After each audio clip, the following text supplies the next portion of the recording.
Ça peut être très pratique d'avoir d'autres calendriers dans Google Workspace. Parce que disons par exemple que je voulais avoir des temps où ce que je travaille avec 3 ou 4 élèves pour de l'appui en sciences. Alors, je voudrais les rappeler des dates. Alors, je pourrais le faire avec un nouvel agenda.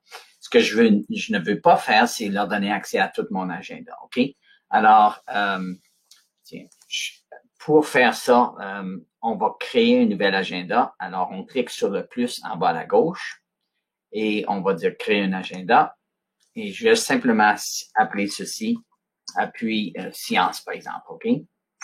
Et puis, je vais créer l'agenda. Vous allez voir en bas que ça dit création de l'agenda en cours. Ça prend quelques secondes. Et c'est fait. Je vais reculer et on va voir qu'il y a maintenant un agenda appelé appui science. OK? Il n'y a rien dans l'agenda. Mais je vais aller ajouter quelque chose le 17 mars. Alors, je vais dire, on va travailler chapitre 2. OK. Et je vais dire, ça va être de 2h30 à 2h45. D'accord? Et en bas ici, par défaut, ce sera votre calendrier de professeur. Alors, changez ça à celui que vous voulez. Et vous pouvez toujours réouvrir l'item et le changer si vous l'avez oublié. OK? Et je vais enregistrer. Alors, voyez-vous maintenant que j'ai 2 calendriers sont surimposés un sur l'autre. OK? Si je clique sur Trifon, les items à Trifon disparaissent. Et même chose pour le calendrier. Alors, il reste à partager ce calendrier ici avec les élèves. Alors, je vais cliquer les 3 points vis-à-vis du calendrier, paramètres et partage. Et puis, simplement en bas, où ce que ça dit partager avec des personnes précises, on va dire ajouter des personnes. Je vais ajouter Donald Duck.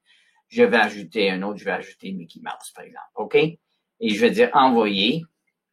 Là, ce que je vais faire, c'est que je vais aller comme Donald Duck et vous montrer qu'il aura reçu un courriel lui demandant s'il veut ajouter un nouveau calendrier. Évidemment, ça, c'est juste une fois quand on crée l'agenda. Il va dire oui, ajoute cet agenda. OK. Et puis, ajouter. Et voilà, Donald Duck peut voir qu'il a un nouveau calendrier et puis afficher les items pour ça. OK? Alors, c'est aussi simple que ça. Vous allez voir que Donald Duck ne peut pas modifier l'item. Trifon pourrait le rendre pour qu'il puisse le modifier, mais évidemment, avec des élèves, c'est pas ce qu'on ferait. Peut-être avec des collègues, vous avez un calendrier qui serait avec des paramètres de partage. Alors, vous pouvez choisir ça dans les paramètres de partage.